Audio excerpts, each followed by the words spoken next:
Viral caleg terpilih asal Pali, bonceng ibu naik motor saat hadiri pelantikannya jadi anggota DPRD.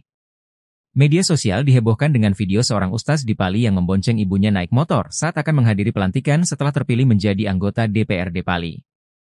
Bahkan aksi pria bernama H. Herdianto itu mengharukan banyak pihak dan dipuji oleh netizen, Sabtu, 28 September 2024. Dalam video yang beredar, terlihat momen saat H. Herdianto berada di jalan bersama sang ibu. H. Herdianto dengan percaya dirinya membonceng sang ibu menggunakan motornya yang sederhana. Meski terpilih menjadi anggota DPRD Pali, H. Herdianto tetap tampil sederhana.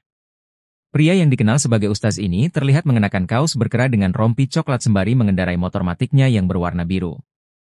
Diketahui, jika kala itu ia membonceng sang ibu yang mengenakan pakaian serba putih untuk menghadiri pelantikan karena terpilih jadi anggota DPRD Pali.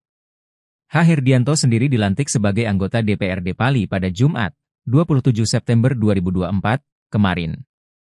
Ia terpilih setelah mencalonkan diri di bawah partai PKB. Semoga Pak Ustadz tetap dah berubah kalau sudah di Nasio, tetap membumi dan rendah hati amin. Beliau merupakan anggota DPRD terpilih periode 2024 hingga 2029 Kabupaten Pali dari partai PKB, ia tulis keterangan unggahan itu. Sejumlah netizen yang mengetahui hal itu sontak ramai memberikan komentar. Tak sedikit yang merasa haru hingga memberikan pujian terhadap H. Herdianto.